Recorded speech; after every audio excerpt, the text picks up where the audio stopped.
ओम शांति। आज की मुरली का सार। मीठे बच्चे, तुम्हारी याद की यात्रा बिल्कुल ही गुप्त है। तुम बच्चे अभी मुक्ति धाम में जाने की यात्रा कर रहे हो। प्रश्न है, स्थूल वतनवासी से सूक्ष्म वतनवासी फरिश्ता बनने का पुरुषार्थ क्या है? उत्तर है, सूक्ष्म वतनवासी फरिश्ता बनना है तो रूहानी सर्विस में हड्डी हड्डी सुहा करो। बिना हड्डी सुहा किए फरिश्ता नहीं बन सकते, क्योंकि फरिश्ते बगैर हड्डी मांस के होते हैं। इस बेहद की सेवा में ददीची ऋषि की तरह हड्डी हड्डी लगानी है, तभी व्यक्त से अव्यक्त बनेंगे। सुनते हैं मुख्य पॉइंट्स। पहली पॉइंट, बच्चे जानते हैं हम श्रीमत पर पुरुषार्थ कर रहे हैं और जानते हैं कि हम इस गुप्त योग की यात्रा पर हैं।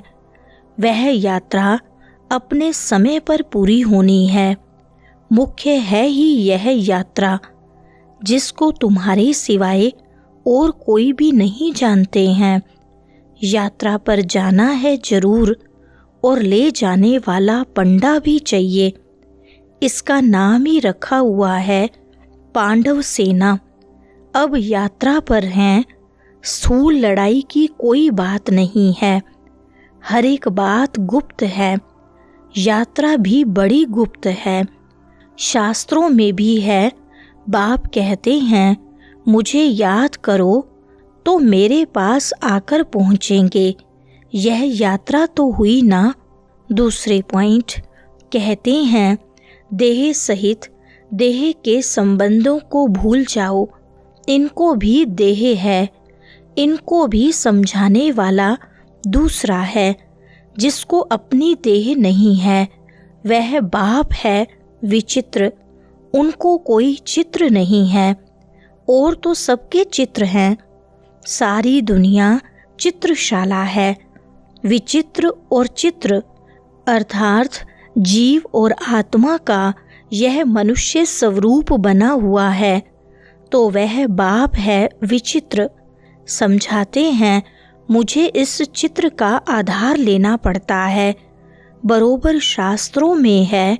भगवान ने कहा था, जबकि महाभारत लड़ाई भी लगी थी, राजयोग सिखाते थे, जरूर राजाई स्थापन हुई थी। तीसरी पॉइंट, ऐसा तो कोई कह न सके कि मैं परम धाम से आया हूँ तुमको वापस ले जाने। परम पिता परमात्मा ही कह सकते हैं, ब्रह्मा द्वारा, और किसके द्वारा भी कह नहीं सकते। तुम अभी फरिश्ता बनते हो। फरिश्ते स्थूल वतन में नहीं होते। फरिश्तों को हड्डी मांस नहीं होता है। यहाँ इस रूहानी सर्विस में हड्डी आदि सब खलास कर देते हैं, फिर फरिश्ते बन जाते हैं। अभी तो हड्डी है ना। यह भी लिखा हुआ है, अपनी हड्डियाँ भी सर्विस में दे दी, गोया अपनी हड्डियाँ खलास करते हैं। चौथी पॉइंट, स्थूल वतन से सूक्ष्म वतनवासी बनना है। यहाँ हम हड्डी देकर सूक्ष्म बन जाते हैं। इस सर्विस में सब सुहा करना है। याद में रहते रहते हम फरिश्ते बन जाएंगे। यह भी गाया हुआ है, मिरुआ मौत मलुक का शिकार। मलुक फरिश्ते को कहा जाता है। तुम मनुष्य से फरिश्ते बनते हो। तुमको देवता नहीं कह सकते। यहाँ तो तुमको शरीर है ना। सूक्ष्म वतन का वर्णन अभी होता है। योग में रह फिर फरिश्ते बन जाते हैं। पिछाड़ी में तुम फरिश्ते बन जाएंगे। तुमको सब साक्षात्कार होगा और खुशी होगी। पांचवी पॉइंट, अर्जुन को विनाश का साक्षात्कार हुआ। एक अर्जुन की बात नहीं है। तुम बच्चों को विनाश और स्थापना का साक्षात्कार होता है। पहले पहले बाबा को भी विनाश का साक्षात्कार हुआ। उस समय ज्ञान तो कुछ था नहीं। देखा सृष्टि का विनाश हो रहा है।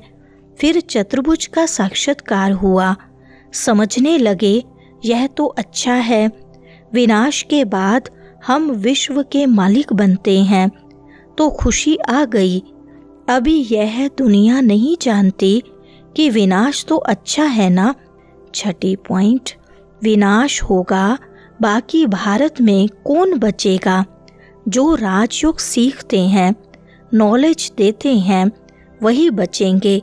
विनाश तो सबका होना है, इसमें डरने की बात नहीं। पतित पावन को बुलाते हैं, जबकि वह आते हैं तो खुशी होनी चाहिए ना। बाप कहते हैं विकारों में मत जाओ, इन विकारों पर जीत पाओ व दान दे दो तो ग्रहण छूटे। भारत का ग्रहण छूटता जरूर है, काले से गोरा बनना है। सतयुग में पवित्र देवताएं थे, वह जरूर यहाँ बने होंगे। 7वीं पॉइंट, बाबा ने समझाया है कोई भी आते हैं तो उनसे पूछो किसके पास आते हो? बी के पास। अच्छा, ब्रह्मा का नाम कभी सुना है? प्रजापिता तो है ना, हम सब उनके आकर बने हैं, जरूर आगे भी बने थे। ब्रह्मा द्वारा स्थापना तो साथ में ब्राह्मण भी चाहिए। बाप ब्रह्मा द्वारा किसको समझाते हैं? शूद्रों को तो नहीं समझाएंगे। यह है ब्रह्मा मुख वंशावली ब्राह्मण। शिव बाबा ने ब्रह्मा द्वारा हमको अपना बनाया है। ब्रह्मा कुमार कुमारियाँ कितने ढेर हैं, कितने सेंटर्स हैं, सब में ब्रह्मा कुमारियाँ पढ़ाती हैं। 8वीं पॉइंट, पहले पहले समझाओ 2 बाप हैं। भक्ति मार्ग में स्वर्ग में है एक बाप, पारलौकिक बाप द्वारा बादशाही मिल गई, फिर याद क्यों करेंगे? दुख है ही नहीं जो याद करना पड़े। गाते हैं दुख हरता सुख करता, वह अभी की बात है। जो पास्ट हो जाता है उसका गायन होता है। महिमा है एक की, वह एक बाप ही आकर पतितों को पावन बनाते हैं। मनुष्य थोड़ी समझते हैं, वह तो पास्ट की कथा बैठ लिखते हैं। तुम अभी समझते हो, बरोबर बाप ने राजयोग सिखाया जिससे बादशाही मिले। 9वीं पॉइंट, तुम बच्चों को अब स्मृति आई है, अब तुम शिव जयंती मनाते हो। बाकी और कोई शिव को जानते ही नहीं है, हम जानते हैं। बरोबर हमको राजयोग सिखलाते हैं। ब्रह्मा द्वारा स्वर्ग की स्थापना हो रही है। जरूर जो योग सीखेंगे, स्थापना करेंगे, वही फिर राज्य भाग्य पाएंगे।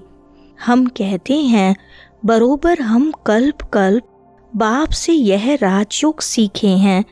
बाबा ने समझाया है अभी यह 84 जन्मों का चक्र पूरा होता है, फिर नया चक्र लगाना है।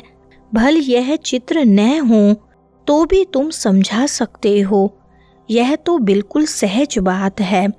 10वीं पॉइंट, यह भी लिखा हुआ है हनुमान सत्संग में पीछे जूतियों में जाकर बैठता था, तो महावीर जो होंगे वह कहाँ भी जाकर युक्ति से सुनेंगे।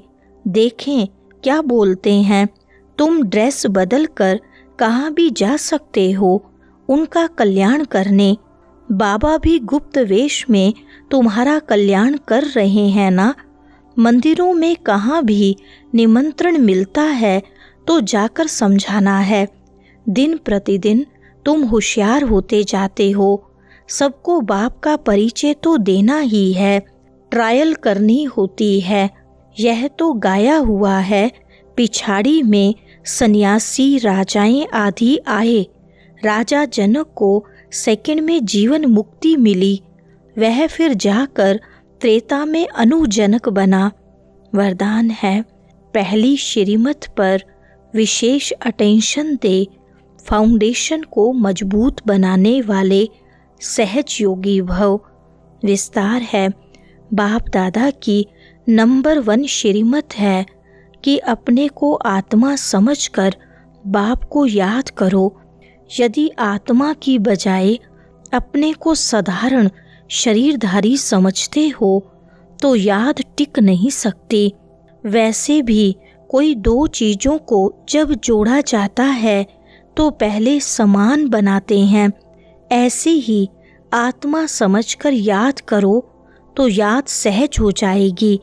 यह श्रीमत ही मुख्य फाउंडेशन है। इस बात पर बार बार अटेंशन दो तो सहज योगी बन जाएंगे। स्लोगन है, कर्म आत्मा का दर्शन कराने वाला दर्पण है, इसलिए कर्म द्वारा शक्ति स्वरूप को प्रत्यक्ष करो।